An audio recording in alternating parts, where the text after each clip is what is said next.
মোৰো আৰ্মছ আছে যেটো সময়ত মোৰ জীৱনৰ প্ৰতি ভাবুকি আহিছিল মই আৰ্মছ এপ্লাই কৰিছিলোঁ অসম পুলিচে গৃহ বিভাগে এনকুৱাৰী কৰিছিল আৰু তেওঁলোকে লাইসেন্স দিছিল আৰু মই দায়বদ্ধ যে মোৰ লগত এটা লাইসেন্স থকা আৰ্মছ আছে তাৰ ব্যৱহাৰ সম্পৰ্কত তাৰ প্ৰয়োজনীয়তা সম্পৰ্কত মই দায়বদ্ধ কিন্তু আজি মুখ্যমন্ত্ৰীয়ে যেটো প্ৰক্ৰিয়াৰে আৰ্মছ লাইসেন্স দিব বিচাৰিছে আমেৰিকাৰ যেটো গান কালচাৰ তাত আমি দেখিছিলোঁ স্কুলীয়া ল'ৰা ছোৱালীয়ে কেনেকৈ বন্দুক লৈ গৈ স্কুলত ফটকা ফুটোৱা দি কেনেকৈ বন্দুক ফুটায় আমি কিছুমান ৰাষ্ট্ৰ আছে দেশ পৃথিৱীত তাত আমি দেখিছোঁ যে আমাৰ অসমত কটাৰী দা কটাৰী যেনেকৈ হাতত নাথাকে তেনেকুৱা তাত বন্দুক থাকে এই পৰিৱেশটো মুখ্যমন্ত্ৰীয়ে কেৱল ৰাজনৈতিক স্বাৰ্থত গোষ্ঠীগত সাম্প্ৰদায়িক এটা বিভাজনৰ ৰাজনীতিত উচতনি দিবৰ কাৰণে কৰিবলৈ বিচৰাটো সংবিধানৰ নামত শপত লোৱা এজন ব্যক্তিৰ বাবে এইটো কিমান সমীচীন হৈছে এইটো আমি চিন্তা কৰাৰ প্ৰয়োজন আছে তাৰমানে মুখ্যমন্ত্ৰী ডাঙৰীয়াই ক'ব বিচাৰিছে নেকি যে ল এণ্ড অৰ্ডাৰ নিয়ন্ত্ৰণত অসম পুলিচৰ ক্ষমতা নাই নে মুখ্যমন্ত্ৰী ডাঙৰীয়াই এইটো বুজাব বিচাৰিছে নেকি যে অসম পুলিচে নিয়ন্ত্ৰণ কৰিব পাৰিব বুলি মোৰ বিশ্বাস নাই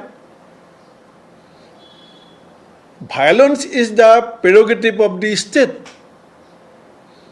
আজি পেহেলগাম কাণ্ডৰ আমি প্ৰতিশোধ লৈছোঁ এইটো আমাৰ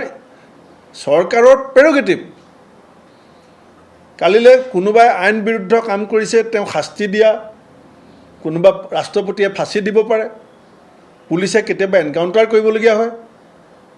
Violence is the prerogative of the state, government. The violence to যদি পাব্লিকৰ হাতত দি দিয়ে যে তোমাৰ জীৱন তুমি বচোৱা তেতিয়া আমাক পুলিচ লাগিব নালাগে আমাৰ থানা লাগে নালাগে আমি পুলিচ আধুনিকৰণত জোৰ দিয়ক যাতে ক'ৰবাত কিবা এটা গণ্ডগোলৰ এটা মুহূৰ্তৰ ভিতৰত পুলিচে খবৰ পায় এটা থানাবিলাকত এতিয়া গাড়ী দিব নোৱাৰে চৰকাৰে থানাবিলাকত পুৰণা আৰ্মছ লৈ পেলাই পুলিচ চলি আছে পুলিচৰ কাৰণে কোৱাৰ্টাৰ নাই পুলিচৰ কাৰণে অত্যাধুনিক যিখিনি বিভিন্ন সা সুবিধা লাগে পুলিচৰ হাতত যিখিনি চোৰাংচোৱা থাকে সেই চোৰাংচোৱাবিলাকক পুলিচে মাননি দিবৰ কাৰণে পইচা নাই ক'ত লাগিব লাগে মানুহজন আৰু ক'ত লাগি আছে মুখ্যমন্ত্ৰীজন সেইকাৰণে মই এইটো অত্যন্ত আচৰিত পাইছোঁ যে মুখ্যমন্ত্ৰীয়ে নাজানিব পাৰে কাৰণ তেওঁ এজন পলিটিচিয়ান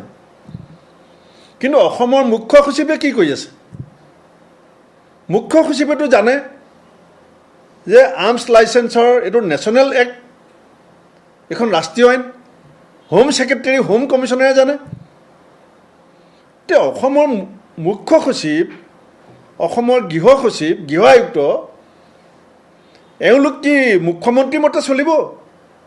নে আইনৰ মতে চলিব এইটো অত্যন্ত এটা সংবেদনশীল বিষয় কালিলৈ ধৰক এজন গাঁৱৰ মানুহে এটা বন্দুক লৈ গ'ল তেওঁ এজন মানুহে প্ৰস্তাৱ দিলে যে আজি 2 ঘণ্টাৰ কাৰণে মোক বন্দুকটো দিয়ক আপোনাক মই 10,000 টকা দিম তেওঁ যদি ভাবি লয় যে মই 2 ঘণ্টাত যদি বন্দুকটো এহঁতক দি দিয়াৰ কাৰণে 10,000 টকা পাই যাওঁ অসম কোনফালে যাব অসম কোনফালে যাব মই মুখ্যমন্ত্ৰী ডাঙৰীয়াক আহ্বান জনাম আপুনি আমাৰ হাতত বন্দুক দিব নালাগে আমাৰ হাতত সংস্থাপন দিয়ক আমি কোনো আপোনাৰ পৰা বন্দুক বিচৰা নাই কোনো মানুহে আপোনাক কোৱা নাই বন্দুক যাক লাগে তেওঁ আইনগত বিধিগতভাৱে এপ্লাই কৰিব য'ত এপ্লাই কৰিব লাগে প্ৰচিডিউৰ আছে ডিপাৰ্টমেণ্টৰ ৰুল আছে ৰুল বুক আছে এপ্লাই কৰিব অসমৰ বহুতো হাতত ব্যক্তিগত বন্দুক আছে লাইচেন্স আছে এতিয়াও বহুতে বিচাৰি আছে পুলিচে বিধিগতভাৱে বিবেচনা কৰি যদি বিবেচনাধীন হয় দিব আপুনি কি ক'ব বিচাৰিছে সেইকাৰণে মই এই বিষয়টো মই এইকাৰণে কৈছোঁ যে এইটো চৰম দায়িত্বজ্ঞানহীন আৰু অত্যন্ত অসংবেদনশীল বিষয় কেবিনেটত অন্যান্য ৰাজনৈতিক দল আছে, কেবিনেটত বহু অসমৰ ৰাজনীতিৰ লগত জড়িত জ্যেষ্ঠ ব্যক্তি আছে। মই তেওঁলোককো ক'ম যে অদূৰদৰ্শী এই সিদ্ধান্তই কিন্তু অসমক সেই সময়ছোৱালৈ আকৌ ঠেলি দিবলৈ আপোনালোকে যে চেষ্টা কৰিছে, ইতিহাসে কিন্তু আপোনালোকক ক্ষমা নকৰিব। সেইকাৰণে মই এই কথা আজি অসম চৰকাৰক কৈছোঁ যে আপোনালোকে অতি শীঘ্ৰে এই সিদ্ধান্তটো বাতিল কৰক। আৰ্মছ লাইচেন্সৰ সম্পৰ্কত যি পুৰণা নীতি আছে সেইমতে অসমত চলি থাকিবলৈ দিয়ক। ধন্যবাদ। ৰিপুণ বৰাক চিএম ভিজিলেন্সে চামন কৰিছে যে গৌৰৱ গগৈৰ প্ৰসংগত আপুনি কৈছিলে যে দলীয় স্থিতি তেওঁ অৱগত কৰিছিল, এতিয়া চিএম ভিজিলেন্সে চামন কৰিছে। ঠিক আছে, চিএম ভিজিলেন্সে চামন কৰাটোলৈ তেওঁক মাতিছে, তেওঁ যাব, তেওঁ কৈ দিব যি আছে। এইটো মুখ্যমন্ত্ৰীয়েতো আইনটো, মই সেই বিষয়টোলৈ এতিয়া আহিব বিচৰা নাই। যি ধৰণে কথাবিলাকক তেওঁ ডাইভাৰ্ট কৰি আছে, এই কথাবিলাকৰ কাৰণে বিজেপিক মানুহে ক্ষমতালৈ অনা নাছিলে। এই কথাটো মুখ্যমন্ত্ৰীয়ে মানুহক পাহৰাবলৈ বিচাৰিছে, কিন্তু মানুহে নাপাহৰে। এই কথাবিলাক এতিয়া আমি উলিয়াম ৰাইজৰ মাজত। আমি বিজেপিক অসমৰ মানুহে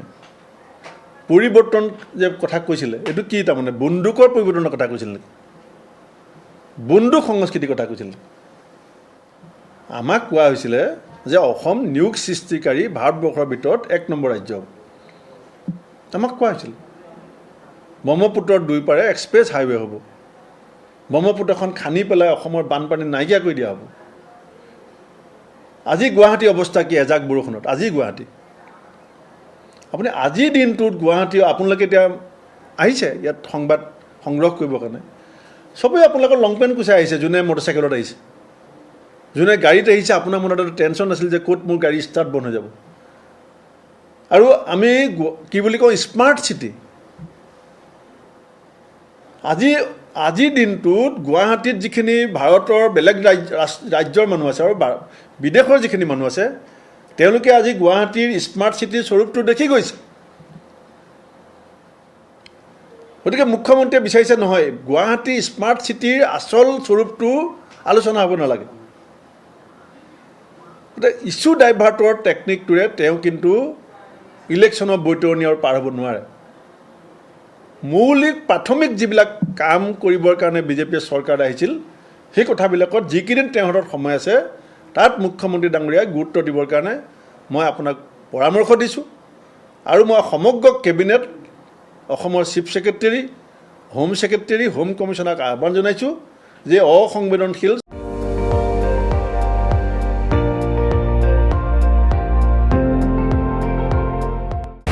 আপুনি চাই আছে ND24, সৰ্বশ্ৰেষ্ঠ নহয়, সৰ্বোত্তমৰ দৌৰ।